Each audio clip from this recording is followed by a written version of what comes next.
Bonjour, bonsoir à toutes et à tous et bienvenue dans une émission de partage, bienvenue dans une émission de plaisir, bienvenue dans une émission de partage du plaisir cinématographique en ce qui nous concerne, du moins pour l'instant. Après, bien évidemment, vous serez libre de faire ce que bon vous semblera. Et mesdames et messieurs, aujourd'hui, cet épisode d'Explorer est placé sous le signe de la jouissance. Plus spécifiquement de la jouissance euphorique, parce que j'ai pas trouvé de meilleure manière pour décrire le plaisir incommensurable que j'ai pris devant le film du jour. J'ai nommé Emilia Pérez, réalisé par Jacques Audiard. Et si je dois expliquer l'intensité de ce plaisir ressenti, je dirais qu'il s'inaugure d'abord dans une surprise. La surprise d'un metteur en scène qui est allé là où je ne l'attendais pas. Jacques Audiard et moi, si vous voulez, c'est pas tant que c'est compliqué, c'est qu'on s'aime de loin. Voilà, on va dire ça comme ça. C'est-à-dire que sur l'intégralité de sa filmographie, je vous recommanderais chaleureusement 2 films, ce qui n'est pas beaucoup. Pour un homme qui en a quand même fait 10 maintenant, puisqu'il s'agit de son 10e film, Emilia Pérez.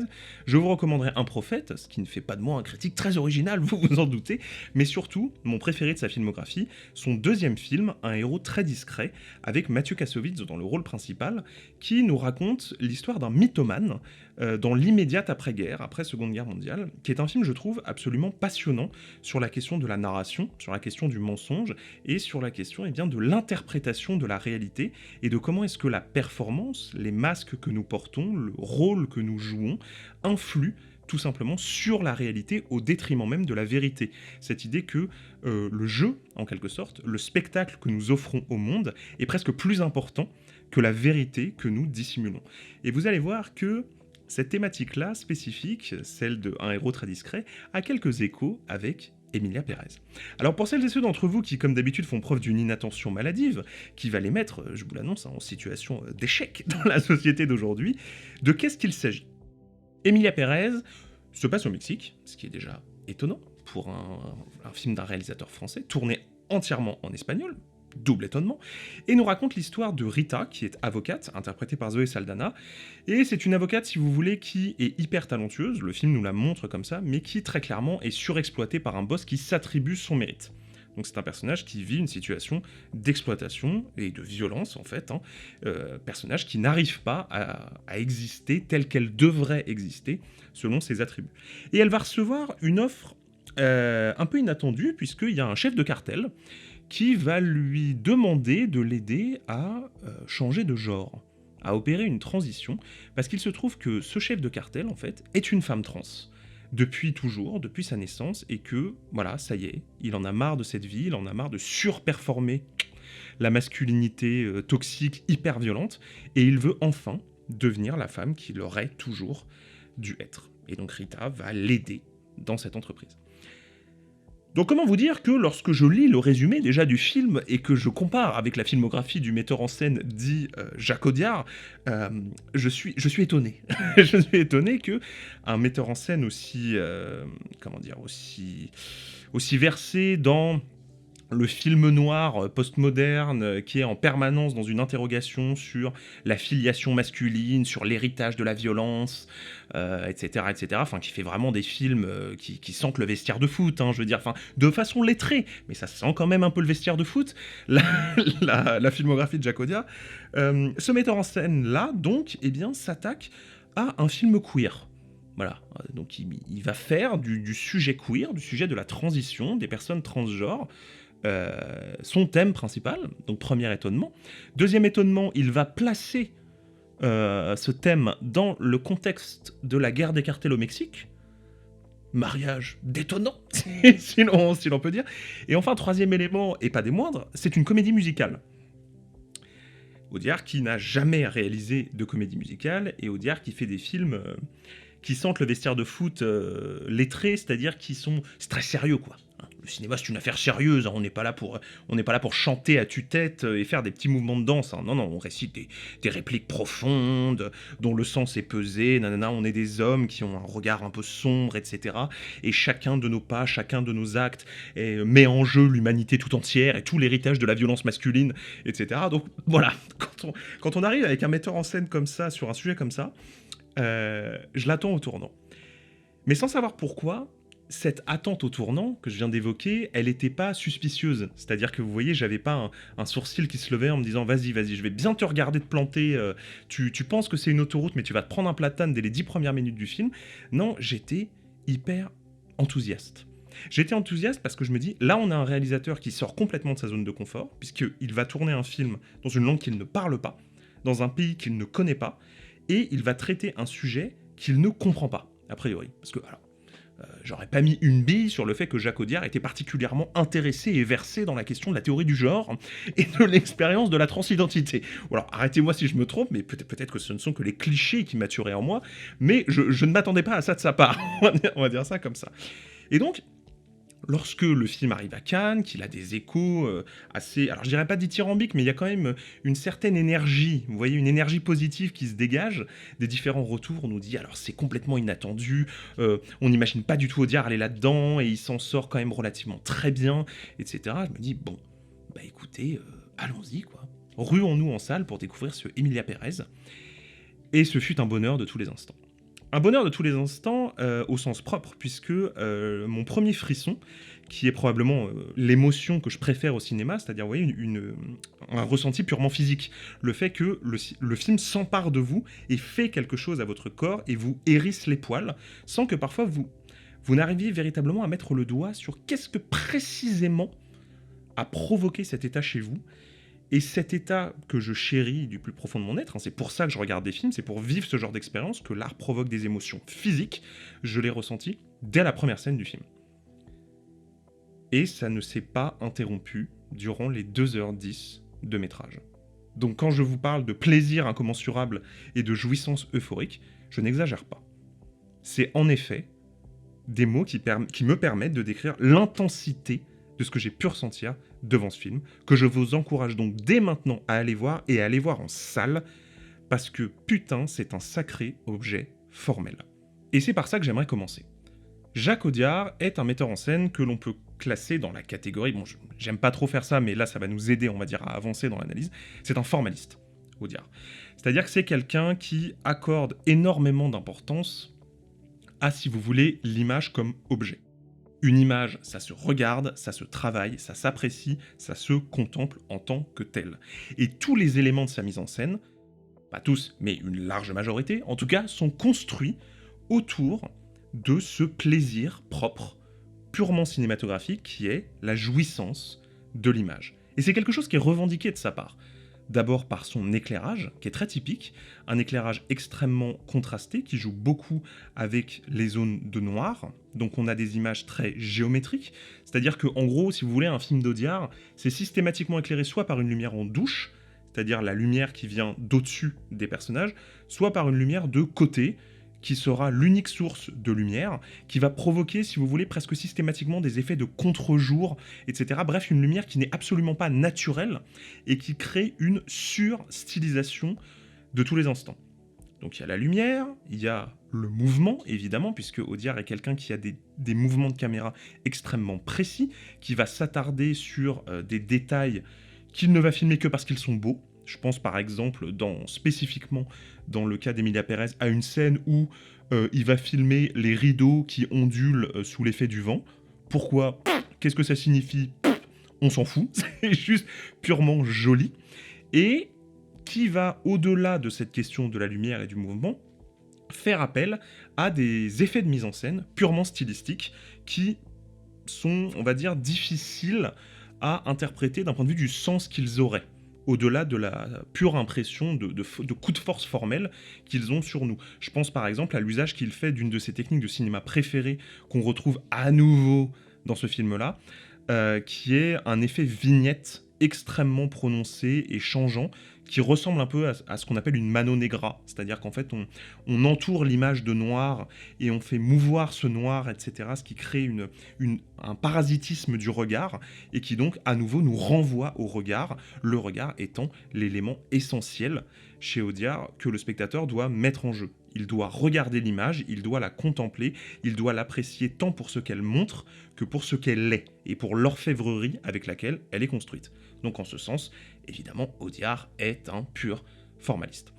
Et alors, le problème que beaucoup de critiques et de spectateurs, spectatrices peuvent avoir avec l'hyper-formalisme, et Audiard très clairement plonge à certains moments là-dedans, notamment lors d'une scène de chanson dans le film où très clairement on bascule dans le clip, c'est-à-dire qu'on a des effets de mise en scène typiques des clips hyper contemporains, avec des effets de lumière, etc., très, très particuliers, qui nous sortent d'un registre cinématographique purement narratif pour nous emmener dans ce qui est de la démonstration stylistique.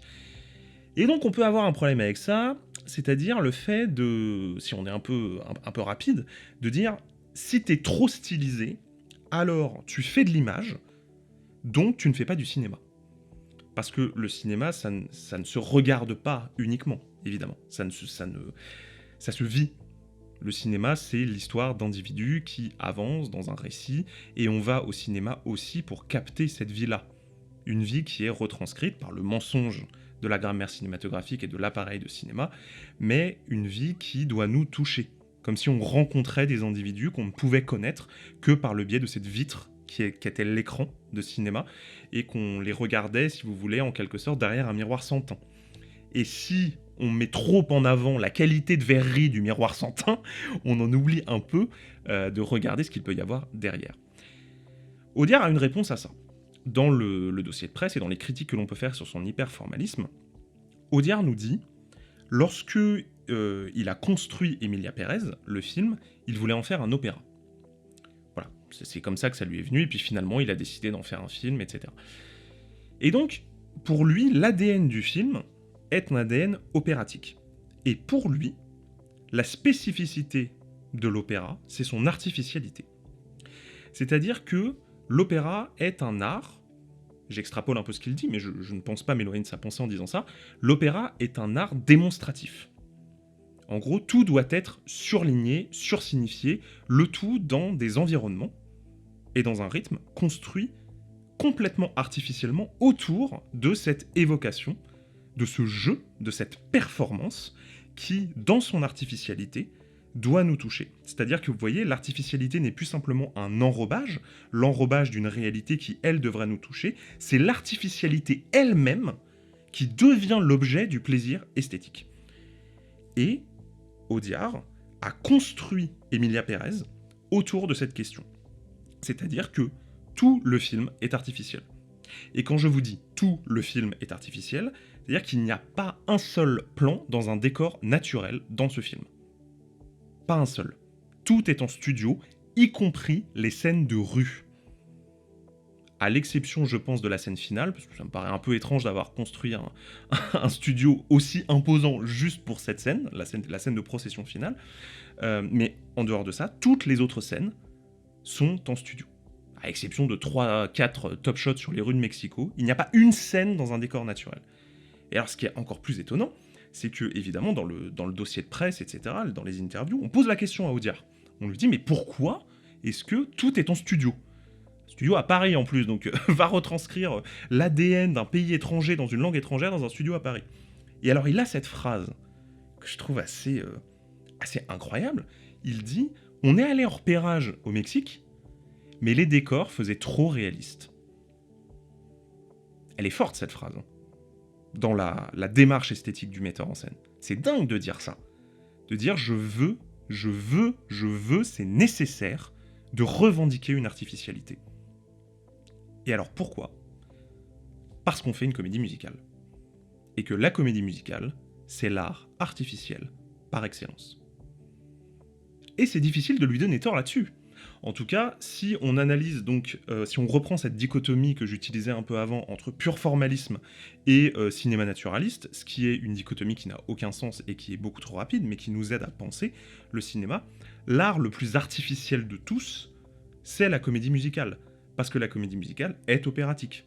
Donc elle nécessite une construction artificielle autour d'elle pour souligner la performance. Et la performance est en elle-même le plaisir artistique que l'on doit tirer de l'objet d'art que l'on observe. Donc en fait, tout ça a énormément de sens, et je pense que c'est là la première raison pour laquelle j'ai autant adhéré au parti pris esthétique du film, c'est parce que pour une fois, l'hyper-artificialité d'Audiard, l'hyper-stylisation, qu'il a par exemple imposée à la série Le Bureau des légendes, dont il a réalisé les 2 derniers épisodes avec une approche qui personnellement ne me convient pas, par rapport à ce qu'a essayé de faire l'autre metteur en scène de la série jusque-là, qui était Éric Rochant. Je trouvais qu'il y avait un clash stylistique qui ne correspondait pas du tout à ce qu'était l'âme de la série.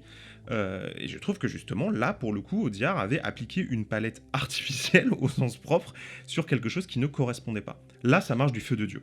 Ça marche du feu de Dieu parce que ce sont des numéros musicaux, parce qu'on s'en fout que la lumière soit artificielle, parce qu'on s'en fout que tout ne soit qu'effet de style, puisque ce qu'il filme, c'est de la performance.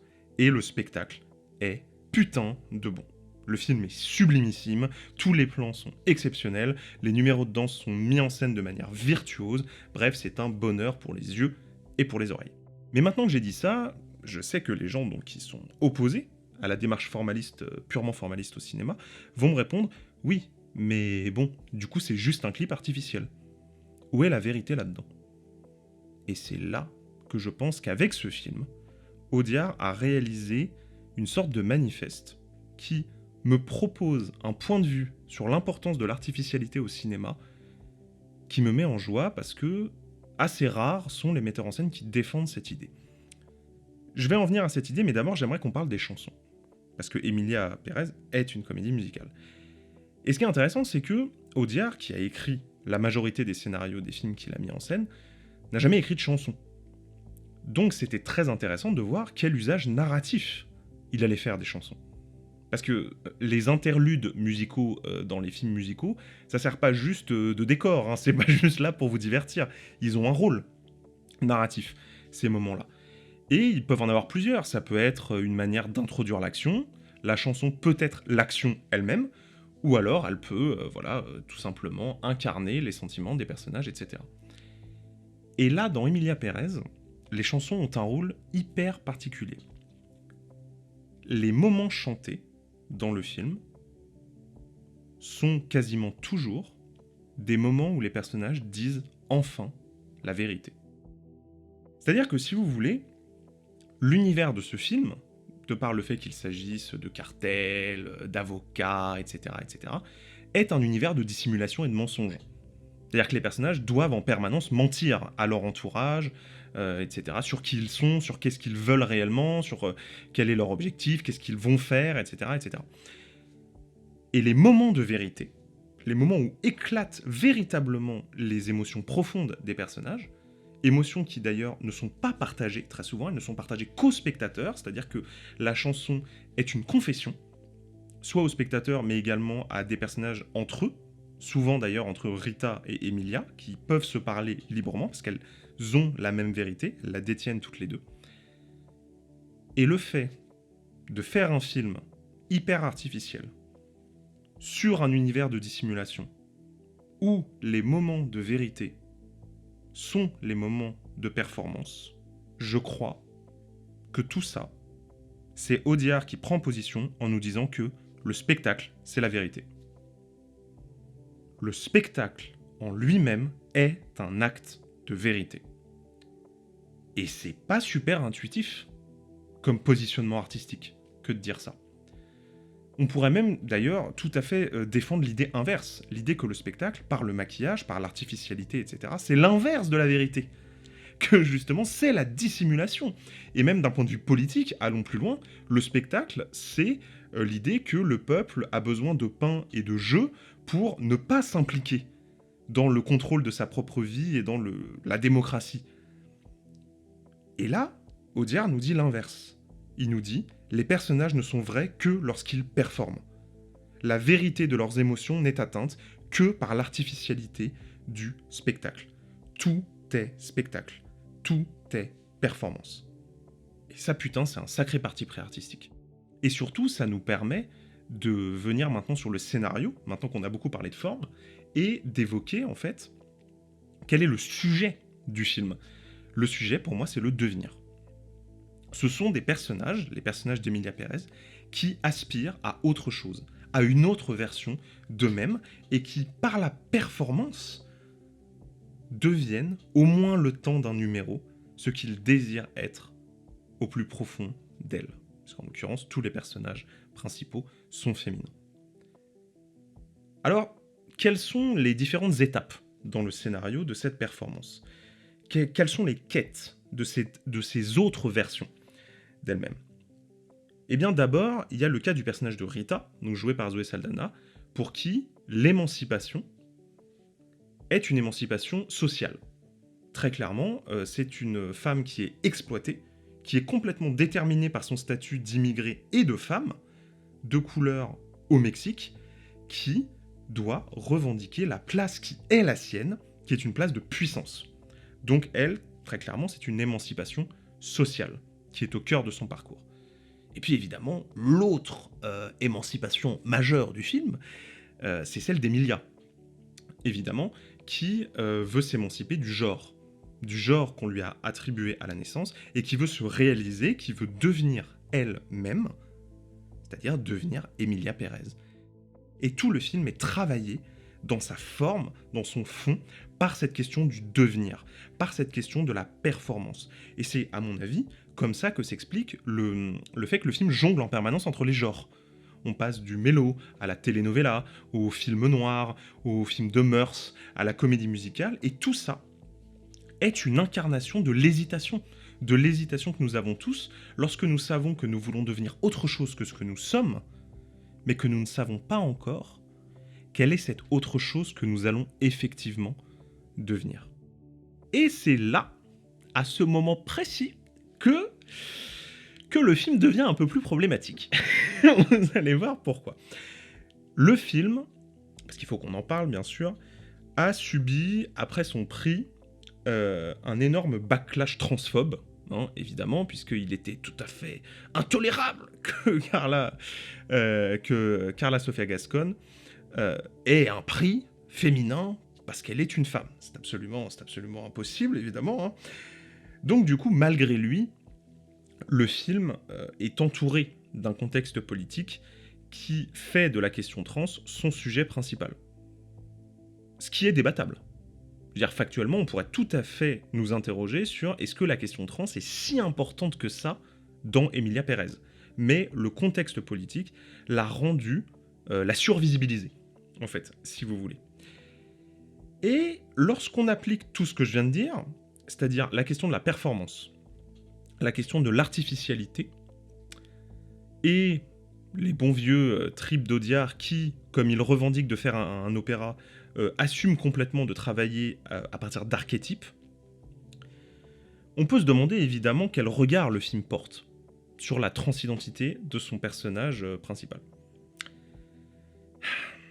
Et là, il y a une question qui est assez complexe, et à laquelle je n'ai pas de réponse. Je vais être très honnête, je vais vous évoquer les différents points qui me posent question, et surtout, n'hésitez pas à me dire ce que vous en pensez. Audiard est un metteur en scène, donc, qui aime bien la thématique de la violence intrinsèquement masculine. C'est-à-dire que chez Audiard, la violence, c'est un truc de mec. Et c'est ontologiquement un truc de mec. C'est-à-dire que, vraiment, il y a quelque chose de mythologique, en fait, dans les films d'Audiard. C'est-à-dire que nous ne sommes pas des êtres socialisés, etc., etc. Nous sommes fondamentalement, nous, les hommes, je suis un homme, donc je m'identifie, je me sens visé par le propos d'Audiard, nous sommes fondamentalement des êtres violents. Ça pose question d'un point de vue politique sur le sujet du genre, évidemment, de sa construction et de sa déconstruction. Et puis surtout, ça pose question sur le destin du personnage d'Emilia Pérez, parce que si, d'un point de vue mythologique, de la mythologie audiardienne, les hommes sont des bêtes de violence un peu débiles, en fait, hein, tout simplement, et que les femmes incarnent la douceur, la volupté, l'intelligence, etc., créer cette opposition fait que quid d'Emilia lorsqu'elle passe de l'un à l'autre, c'est-à-dire qu'elle transitionne de son genre masculin à son véritable genre qui est son genre féminin. Du coup, est-ce qu'elle reste violente ou pas? Et c'est là où pour moi le débat devient passionnant. Il devient passionnant parce que Audiard revendique l'usage de l'archétype, il revendique l'artificialité, il revendique le spectacle. Et il revendique, et c'est factuel dans le film, une iconisation permanente du personnage de Emilia Pérez, de l'actrice Carla Sofia Gascon. Elle est héroïsée du début à la fin du film. Elle est représentée comme un personnage mythologique.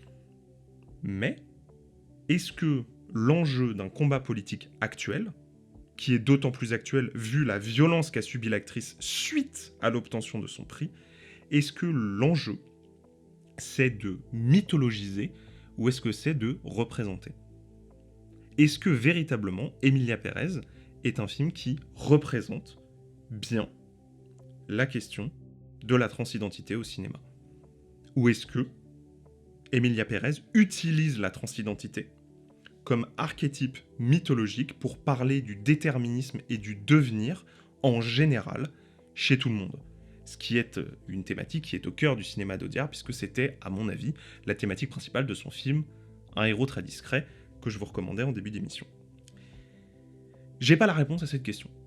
Honnêtement, parce que, en fait, poser ce débat, que je me devais de poser parce que c'est un débat qui entoure le film, et c'est tout à fait compréhensible, mais poser cette question, c'est poser plus généralement la question du rôle politique de l'image de cinéma. Et de, est-ce que les auteurs ont le droit de faire des choses qui ne sont pas pertinentes politiquement, mais qui ont du sens esthétiquement? Et le fait d'aborder la transidentité comme le fait Audiard, si on ajoute à ça tous les autres éléments du film, et bah putain, ça a du sens. Et putain, c'est génial comme proposition. Mais, est-ce que la puissance esthétique, le bonheur formel que l'on ressent devant le film, permet d'évacuer aussi facilement l'enjeu de la représentation des personnes trans au cinéma? J'ouvre ce débat parce que c'est une question que je me suis posée devant le film, tout simplement. Et à laquelle, comme je vous le disais, j'ai pas de réponse. Mais je me souviens de ces interrogations. Elles ont fait partie de mon visionnage. Mais ces interrogations-là, même si elles persistent, c'est la raison pour laquelle j'en parle, elles n'annihilent absolument pas le bonheur formel total que j'ai ressenti devant le film. On a un film de cartel, écrit un peu comme une telenovelas, et un film noir, par un auteur qui a reçu la Palme d'Or au Festival de Cannes pour un de ses films, et c'est un tourbillon. C'est un tourbillon de beauté et de violence. C'est un film comme on en voit rarement, c'est un film qui nous fait nous poser des questions, comme on a rarement l'habitude de s'en poser. Bref, c'est immanquable, quoi. Donc, ruez-vous en salle, allez découvrir Emilia Pérez, posez-vous toutes les questions que je me suis posées, prenez, je l'espère, autant de plaisir que moi j'ai pu en prendre, et je vous dis à très vite pour parler encore et toujours plus de cinéma.